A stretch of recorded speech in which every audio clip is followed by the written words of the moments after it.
My daughter-in-law said, "You stuff your mouth but lift no finger like a parasite in this house." After I paid every tax, fixed every repair, and gave them free accommodation, my son still said, "It's just easier if you let Nicole decide." They wanted to erase me from my own house. So I showed them whose name was truly on the deed. The morning light filtered gently through the faded floral curtains, spreading a soft glow across my kitchen. I moved slowly, deliberately, as I cracked eggs into the skillet, placed bread into the toaster, and let the smell of coffee rise to fill the room. This was my rhythm, a ritual that had carried me through widowhood, through lonely evenings, and now through mornings in which I was no longer seen as the heart of this home. Nicole entered without a word of greeting, her eyes fixed on the glowing screen of her phone. Her voice, sharp as a blade, cut through the kitchen's calm. "You stuff your mouth but lift no finger like a parasite in this house." For a moment, the sound of sizzling eggs felt louder than her words, echoing in the silence that followed. I tightened my grip on the spatula, not from fear, but from the effort it took not to answer. My eyes stayed on the pan, though inside, I felt her words searing me more deeply than any flame beneath the skillet. Kyle sat at the table, his laptop open, fingers tapping in a distracted rhythm. He looked up briefly, as though he might speak, but then lowered his eyes again, as if silence could shield him from the conflict unfolding inches away. His quiet cut me more sharply than Nicole's insult. I placed the plate of eggs and toast in front of him anyway. Old habits die slowly. He murmured a thank you without lifting his gaze, the words hollow, an afterthought, rather than gratitude. Then I felt a small tug at my dress. Emerson, my granddaughter, wrapped her little arms around my waist, pressing her face into me, as though to hide from the tension she could not yet name. Her innocence both soothed and broke me. She, at least, still saw me, still sought my warmth. I placed my hand gently on her head, steadying both of us. I moved to the sink, rinsing my ceramic mug beneath the steady stream of water. The mug was cracked slightly along the rim, a scar from years of use, but still, it held strong. My late husband had given it to me on one of his birthdays, insisting that the best gifts were the ones that lasted. I looked at Nicole's back as she leaned against the counter, scrolling, sneering, as if the roof over her head had appeared by magic, as if the meals she ate and the warmth she enjoyed came without sacrifice. Kyle kept typing, pretending the house was not cracking beneath the weight of unspoken words. I did not reply to Nicole. My face remained calm, my movements precise, as though her insult had not lodged itself into my chest. But inside, my voice grew sharper, stronger, no longer begging to be heard but readying to be declared. I have given too much to be treated as nothing. I set the mug carefully on the counter and turned back to the room, silent, but a decision already beginning to form in my heart. After the plates were cleared and the kitchen returned to its silence, I slipped away. The living room greeted me with its familiar hush, the morning sun filtering through the blinds, streaking the carpet with golden stripes. On the coffee table lay a manila folder. I pulled it closer, its edges worn from years of being tucked away in the drawer beneath my books. The single word written on the front in my late husband's neat handwriting seemed almost to pulse at me. Deed. I sat down heavily on the sofa, the folder resting on my lap. For a long while, I simply stared at it, my fingers tracing the crease. It was not merely paper. It was history. It was proof. It was my anchor. Slowly, I opened it, the crisp rustle of pages echoing in the quiet room. Inside were the documents, all in my name. Not Kyle's, not Nicole's, mine. I looked around the room, the walls painted in warm beige, the old photographs lining the mantel. Every corner held a memory of sweat and sacrifice. I thought of the countless property tax bills I had paid on time, year after year, even when money was tight. The roof that had leaked during a storm 3 winters ago, I had been the one who arranged the repair, dipping into my savings to cover the cost while Kyle claimed he was too stretched with other responsibilities. When he had been between jobs, it was I who quietly slipped extra dollars toward groceries, electricity, and the internet he depended on. But to Nicole, none of that mattered. To her, I was only the old woman who consumed food, who lifted no finger. She had not seen the years of invisible labor, or perhaps she had chosen not to see. My gaze fell again on the deed, and my mind traveled backwards. It was 1986. My husband and I had sat at a long wooden table at the bank, pens poised nervously as we signed the mortgage papers. I could still hear the scratch of his pen, his little chuckle afterwards. Well, love, now we are truly tied down. I had laughed, though my chest was swelling with pride. That evening, neighbors had helped us haul second-hand furniture through the doorway. The rooms had smelled of fresh paint, hope, and exhaustion.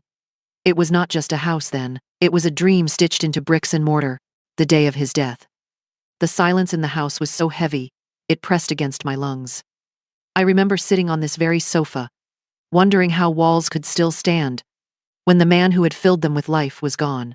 When Kyle and Nicole's financial troubles arrived, I had opened the door. I told myself it was temporary. They need a hand, I had reasoned. This home is big enough for all of us. I imagined it would bring closeness, that I would be part of their rhythm, not merely a shadow in it. But time revealed another truth. They had not seen it as my generosity, but as their entitlement. Nicole moved through the rooms, as if they had been gifted to her by fate. Kyle, my own son, acted as if his silence was neutrality, but his silence was an alliance. Slowly, I had become a ghost, in the very home I had built. I lowered my eyes to the deed again. The ink faded slightly, but still strong. There it was, my husband's signature beside mine. The sight of his handwriting felt like a whisper from another time. I touched it lightly, my fingers trembling. This was ours, I whispered, the words barely audible in the empty room. It still is mine. The truth was heavy, but it was also clarifying. I realized then that I had allowed myself to disappear. I had permitted my own erasure in the name of peace. But this folder in my lap, it was more than a legal claim. It was a reminder that I was not powerless. I had simply forgotten how to wield my own authority. The deed was no longer just paper. It was my weapon, my shield, my proof. And soon, it would become the voice I had been denied for too long. The afternoon light slanted across my bedroom floor, painting long strips of gold across the carpet. I sat on the edge of the bed, the manila folder still fresh in my mind, its weight lingering in my chest. For years I had folded myself small in this house, trying to keep the peace, trying to believe silence could keep love intact. But silence had only fed their arrogance. I reached for the phone on my nightstand. My hand did not shake, though I felt my heart thudding against my ribs, like a fist knocking from the inside. I scrolled down to the number I had looked at 100 times, but never dared to call. Then, slowly, I pressed it. A woman's voice came through, warm and professional. Camille, Realty Services. How can I help you today? I drew a long breath and answered, my tone steady. Yes, I'd like to list the house. And there was a pause, the kind that stretches as someone rearranges their thoughts. Then Camille spoke again, her voice softer. Are you sure? Selling a family home isn't easy. My lips curved, not in a smile, but in the grim certainty of a wound that had healed wrong. It's time. Her reply was practical, brisk. She spoke of market value, appointments, paperwork. I listened. I agreed. But her words were only a hum in the background. For me, the decision had already been made long before the call. This was not about buyers or listings. This was about reclaiming a voice that had been smothered beneath years of entitlement. After I ended the call, I went to the closet. From the back, behind winter coats and boxes of forgotten linens, I pulled out an old suitcase. Its handle was worn, the zipper stubborn. I set it on the bed and opened it wide. I packed lightly, not as though I were leaving my life, but as though I were stepping aside, just long enough to watch it unfold. 2 dresses, folded with care. My husband's sweater, still holding faint traces of the cologne he had once worn. And finally, my ceramic mug, cracked but unbroken, wrapped gently in a scarf. That mug had survived every season of my life, and it would survive this one too. The act of packing felt like rehearsal, for a departure I had rehearsed in my heart many times. I did not plan to vanish, only to step away, to stay with Margaret during the open house. Margaret, my old friend from church, who still laughed too loudly, and baked pies that smelled of cinnamon and mercy. She would open her spare room to me without question. As I zipped the suitcase, doubts crept in, like shadows at dusk. Would Kyle think me cruel? Would Emerson feel I had abandoned her? My chest tightened at the thought of her small arms around my waist, her trust in me unshaken, even when her parents' words turned bitter. But I forced myself to look at the truth squarely. Nicole would never learn gratitude if I continued to bend. Kyle would never learn strength if I continued to shield him. And Emerson would never learn respect if I allowed myself to be treated as invisible. Sometimes lessons are the only form of love that works. I placed the suitcase by the door and sat back down on the bed. The room was quiet, the air heavy, yet I felt lighter than I had in years. The betrayal that had once eaten at me was no longer an open wound. It was hardening, reshaping itself into resolve. The decision was not loud. It was not dramatic. It was quiet, deliberate, like the first step across a bridge. But I knew this. The house, the life, the respect that was mine would no longer be stolen silently. Friday morning carried with it a strange stillness, the kind that hides before a storm. I had already polished the dining table and opened the curtains wide when Camille arrived, professional in her dark blazer, a neat camera bag slung over her shoulder. She greeted me with a smile, but her eyes, sharp and perceptive, lingered just long enough to suggest she understood there was more to this than business. Nicole's heels clicked against the hardwood as she entered, phone in hand. Her brows shot up. "Why is there a stranger with a camera in here?" Before I could answer, Kyle looked up from his laptop at the breakfast table. His voice was flat, dismissive, as though the whole matter bored him. "Mom must be updating paperwork. Refinancing, maybe." I gave them both a vague smile, wrapping my words in softness so they could not pierce. "Just some options I'm considering," I said, as though the thought carried no weight at all. Camille moved through the house, snapping pictures of the sunlit living room, the neat bedrooms, the garden outside. I followed her, answering her quiet questions, while Nicole hovered, arms folded, suspicion sharp in her gaze. But she said nothing more. She thought I could see that this was another one of my little whims. By late afternoon, the truth stood in bold red and white in the front yard. The sign hammered into the soil was impossible to ignore. For sale. I stood at the window, watching, as neighbors slowed their dog walks, pausing to read, to whisper. Phones buzzed across the street. Curtains shifted. Suburbia had always thrived on gossip, and I had just handed it a feast. Inside, I heard Nicole's voice rise suddenly, a ping on her phone, followed by a sharp intake of breath. "I saw your house is listed. Moving?" The message from her friend burned her cheeks crimson. Her embarrassment curdled into anger, and she stormed into the living room where I sat with a cup of tea, steam curling upward like smoke from a quiet fire. "What kind of joke is this?" she demanded, her words snapping through the air. I lifted the mug to my lips, the ceramic warm against my skin, and took my time before answering. "I'm exploring possibilities," I said evenly. She let out a bitter laugh, sharp and hollow. "Exploring possibilities? You're not thinking straight. You're senile. That's what this is." Her words carried the sting of dismissal, the kind meant to shrink me back into silence. But I did not shrink. I let her words fall between us like stones into water, rippling, but not sinking me. And in that silence, my mind betrayed me with memories. Nicole mocking my cooking not long after she moved in, wrinkling her nose at my stews and casseroles. So old-fashioned. No wonder Kyle never ate well growing up. I had laughed then, too politely, though my hands had trembled at the sink. Then the day she redecorated the living room, pulling down my floral curtains, without so much as a question, replacing them with gray panels she called modern. I had come home from the store to find the house altered, my home turned into something colder. No trace of me left, and the worst wound of all being excluded from their family trips.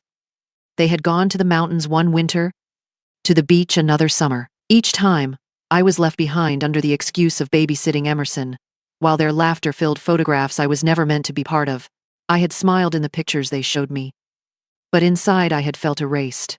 Nicole stood before me now, her hands on her hips, certain of her place in the world, certain of her victory, but she did not know what I held in my heart. What folder lay safe in my room? What strength I had quietly gathered?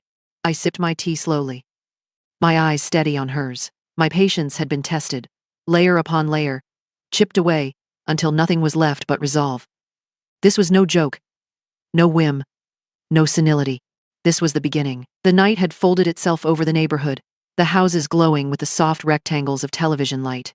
My own backyard was cloaked in stillness, broken only by the quiet rustle of leaves in the summer breeze. I knelt on the damp earth, pruning the roses, the faint scent of them, clinging to my hands. The garden had always been my sanctuary, the one place that did not shift with Nicole's moods or Kyle's silences. The soil responded only to patience, the blooms only to care. There were no raised voices here, no sneers, only growth, only persistence. As I clipped a stubborn branch, I remembered my husband's voice, gentle and steady, as if he were leaning over my shoulder even now. This garden will outlive us both, he had once said, smiling as he pressed a seed into the soil. At the time, I had laughed and brushed him off, telling him nothing lasts forever. But tonight, as I touched the thorned stems and inhaled the perfume of the roses, I felt him, in the night air, his words, proving themselves true. The garden had indeed outlived him, and in some way, it had outlived me too, for I had become invisible inside the house. But out here, I was still myself. From the kitchen window, faintly lit, I heard their voices. Nicole's sharp hiss, cutting through the walls like a blade. What if she's serious? Her fear was not of losing a home, but of losing face, of being humiliated before the friends who whispered and texted behind her back. Kyle's reply was softer, almost weary. She's just trying to scare us. Mom wouldn't actually go through with it. He wanted to believe in my weakness, because it kept his own spine intact. To admit I was serious would mean admitting he had ignored me all along. Nicole's voice rose again, bitter, shrill. Do you know how this makes me look? People are asking me if we're moving. They're laughing, Kyle. Laughing at me. Her rage was about appearances, never about truth. I pressed my hand into the soil, grounding myself against their voices. They saw me not as the woman who had built this home, but as an inconvenience. Nicole saw me as an obstacle to control. Kyle saw me as background noise, the wallpaper of his life, useful but unnoticed. Even Emerson's love could not mask the truth that in this house, I had been diminished into a shadow. But out here, in the garden, I was not a shadow. The roses stretched toward the moonlight, their roots deep, unmovable. They reminded me of what I had always known. Survival comes not from loudness, but from endurance. My husband had been right.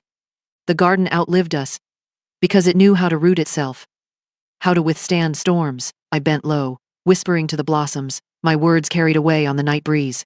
Tomorrow, everything changes. The sentence felt heavier than the soil, heavier than the years of silence I had endured. My hands trembled slightly as I placed the pruning shears down. But it was not fear, it was anticipation. Tomorrow, the open house would not only expose walls and rooms to strangers, it would expose the truth that had been buried beneath years of disrespect. I rose slowly, brushing the dirt from my knees, and looked toward the house. Its windows glowed faintly, a place of tension and unspoken bitterness. But the garden behind me stood serene, its roots strong, its blooms unbothered by human quarrels.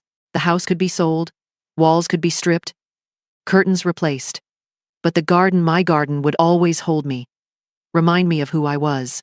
And unlike Nicole's shallow entitlement, unlike Kyle's silence, my presence here could not be erased. Sunday arrived with a sky so clear, it almost mocked the storm brewing inside my walls. The morning sun poured over the street, catching on windshields as cars began to line the curb. Neighbors lingered at their fences, some with mugs in hand, pretending to be casual while their eyes stayed fixed on my yard. The red and white for sale sign seemed to burn brighter in the daylight, impossible to ignore. Camille arrived promptly, her presence composed and efficient. She carried a leather folder under her arm and wore a smile polished by years of open houses. Welcome. Come in, she greeted the first couple who stepped up the path. This is a beautifully cared for home. Her voice rang warm and professional, but to me it sounded like a hymn, a song of recognition for the care I had poured into this house, long before anyone else dared to claim it. One by one, potential buyers moved through the rooms. They admired the framed photographs in the living room, the polished dining table, the roses in the backyard. I watched from the hallway, listening, as Camille's words painted me, not as a burden, but as a caretaker. The owner has tended to everything, she said, gesturing to the spotless counters. This is a house filled with history, but it's been maintained with great pride. Nicole's heels struck the floor like thunder. She pulled Kyle into the corner, her voice lowered but frantic, sharp enough to slice through the hum of polite chatter. She can't be serious, she hissed. Her face was blotched with anger. Her phone clenched tight in her fist. Kyle rubbed his temples, his expression lost, a man caught between denial and dawning fear. It's probably some mix-up, he muttered. She wouldn't really, but his voice lacked conviction, as if he was trying to convince himself more than anyone else. Nicole did not wait for proof. She stormed into the middle of Camille's tour, her voice rising above the polite murmur of buyers. This isn't for sale, she snapped, gesturing toward me. There's been a mistake. She doesn't know what she's doing. Heads turned. The air stilled. Camille blinked, caught between professionalism and confusion. But before she could answer, I stepped forward. My hands did not shake as I opened my folder and drew out the manila envelope. I placed the deed in Camille's hand. The papers crisp. The ink undeniable. This, I said clearly, my voice carrying through the room, is my decision. For a moment, silence settled, broken only by the faint click of a camera as one buyer snapped a photo of the garden through the window. Then came the whispers, the exchanged glances.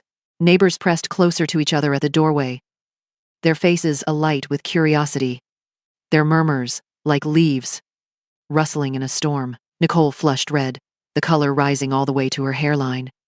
She opened her mouth but no words came. The embarrassment was too raw, too public.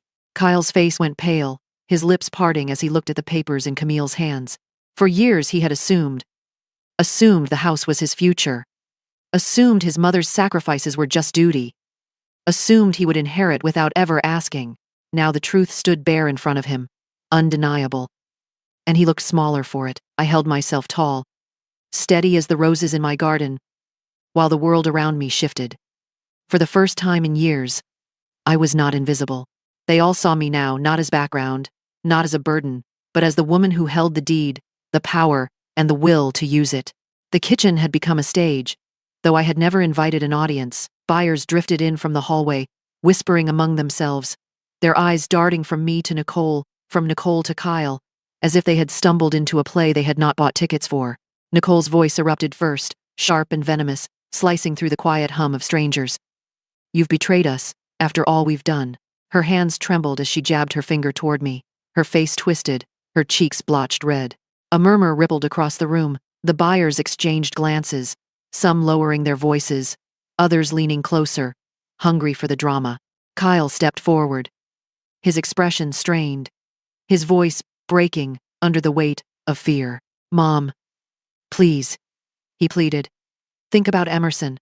His words hung heavy, as if invoking his daughter's name would sway me back into silence. I stood still, my hands resting on the counter, my breath steady. For years, I had allowed others to speak for me, over me, against me. Not today. My voice rose, calm and unhurried, but with a strength that filled the room like a tide. I paid for this house, I said, each word measured. I raised you here. I opened it to you when you needed help. I kept the taxes paid, the lights on, the roof over your head. I have cooked, cleaned, and carried burdens you never even saw. My gaze locked on Kyle's, then slid to Nicole's, unflinching. And still, you called me a burden. But the truth is, you have been living on my generosity, and today, that ends. The words landed with a silence louder than any scream. Nicole's mouth opened, then closed again. her face contorted with fury, but no words came. For once, her sharp tongue failed her. The humiliation was public, inescapable. Her anger melted into a kind of stunned collapse, a woman stripped of her assumed power. Kyle's eyes were wide, his face pale, as if he were seeing me for the first time, not as the background of his life, but as its foundation. He looked as though the floor had shifted beneath him, his certainty crumbling like plaster. And then a small sound. Emerson, standing at the edge of the kitchen, her little hands twisting nervously. Her eyes were wide, fearful, and then she rushed forward, burying herself in my arms. I bent down to my knees, holding her close, her soft hair brushing my cheek. "You'll always have a place with me," I whispered, my voice low enough for her alone, though I knew every ear strained to hear it. She relaxed against me, clinging tighter, as if I were the only solid ground in the room. The buyers who had lingered exchanged looks that softened into sympathy. Some smiled faintly, their expressions saying more than words. Could they saw me, not as a bitter old woman taking revenge, but as someone drawing a line after too many years of silence. I rose again, Emerson's hand still in mine, and looked around at the faces, neighbors, strangers, witnesses. Let them talk. Let the story spread. For once, the story would be true. My revenge was not cruelty. It was justice. Nicole was silenced. Kyle was awakened. And Emerson, my sweet granddaughter, was protected. The balance had shifted. And this time, it shifted toward me. Monday morning unfolded gently, sunlight spilling through Margaret's lace curtains, touching everything with a softness I had not felt in years. Her home smelled of cinnamon and old books, a kindness wrapped in walls. I sat at her kitchen table when the phone rang. Camille's voice came clear, professional, but tinged with excitement. "We've received multiple offers," she said, all above asking. I let the words sink in, a small smile forming. I did not give her an answer, because this was no longer about selling. Not really. It was about reclaiming what had always been mine. The right to choose, to hold authority, to be seen. That afternoon, a knock at Margaret's door. When I opened it, Kyle stood there, shoulders slouched, his face hollow with shame. For a moment, he was no longer the man who had let Nicole's voice speak louder than his own. He was just my boy, looking lost. "I should have defended you," he said, his voice rough, eyes downcast. I let Nicole's voice replace mine. His words carried weight, but they did not erase years of silence. I listened, my heart heavy, but steady. Then I spoke, clear and unwavering. "If you want me in your life, Kyle, it must be on terms of respect, not convenience." He nodded slowly, the truth pressing down on him harder than my anger ever could. He left without protest, and for once, I did not feel the ache of being unseen.